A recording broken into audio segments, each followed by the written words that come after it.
జిల్లాలో ఉద్యోగ అవకాశాలు కల్పించేందుకు కూటమి ప్రభుత్వం కృషి చేస్తుందని కేంద్ర మంత్రి రామ్మోహన్ నాయుడు అన్నారు. శ్రీకాకుళం జిల్లా పొందూరు మండలం విఆర్ గూడెంలో ఎమ్మెల్యే కోనె రవికుమార్, కొండపల్లి శ్రీనివాస్తో కలిసి ఎంఎస్ఎంఈ పార్కుకు శంకుస్థాపన చేశారు.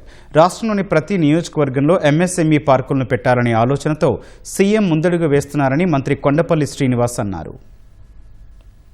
ఈ ఎంఎస్ఎంఈ పార్క్స్ లాంటివి మీరందరూ కూడా సద్వినియోగం చేసుకొని మన జిల్లాలో ఒక ప్రత్యేకమైనటువంటి మార్పుకి మనం అందరం కూడా నాంది పలకాలి. 2-3 దగ్గరలోనే పెట్టడం కాదు, కంపెనీలు గాని పార్కులు గాని ప్రతి నియోజకవర్గంలో కూడా పెట్టాలని మంచి ఆలోచనతో అభివృద్ధి వికేంద్రీకరణ జరుగుతుంది. ఎంతో ప్రతిష్టాత్మకంగా ఎంఎస్ఎంఈ పార్క్ పెడుతున్నాం. రేపు భవిష్యత్తులో కంపెనీలను మనం స్వాగతించి ఇక్కడ పెట్టుబడులు పెట్టి దాని ద్వారా మన పిల్లలకి ఇక్కడ మంచి ఉద్యోగ అవకాశాలు గాని ఇక్కడ మంచి ఎకనామిక్ యాక్టివిటీ క్రియేట్ అవ్వాలనంటే స్థానికంగా మనం కూడా కొంత ప్రోత్సాహం మనం అందించాలి. గౌరవ ముఖ్యమంత్రి గారు 175 నియోజకవర్గాల్లో ఎంఎస్ఎంఈ పార్క్స్ ఇస్తున్నారు. అటు కేంద్ర ప్రభుత్వం గానీ రాష్ట్ర ప్రభుత్వం గానీ ఎంఎస్ఎంఈ ఈకో సిస్టమ్ మన దేశంలో పెద్ద ఎత్తున సక్సెస్ చేయాలనేది ఒక ఆలోచన. ఎందుకంటే మ్యానుఫ్యాక్చరింగ్ అనేది మన దేశంలో ఉండాలి. ఎందుకంటే మనం వాడుతున్నటువంటి ఉత్పత్తిని మనం తయారు చేసుకోవాలి, అలాగే ప్రపంచ స్థాయికి కూడా మన ఉత్పత్తులు వెళ్లాలనే ఒక ఆలోచనతో అటు ప్రధానమంత్రి గారు కానీ లేదంటే గౌరవ ముఖ్యమంత్రి గారు కానీ ఎక్కువగా ఎంఎస్ఎంఈస్ గురించి ఈరోజు చూస్తున్న ప్రస్తావన చేయడం జరుగుతుంది.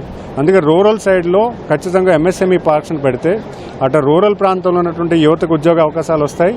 ఇండస్ట్రీ పెట్టేవాడికి కూడా ఒక క్వాలిటీ ఫెసిలిటీ అనేది తక్కువ ధరలో వస్తుంది ఒక ఆలోచనతో ఇక్కడ ఎంఎస్ఎంఈ పార్క్స్ రాష్ట్రం అంతా పెట్టడం జరిగింది.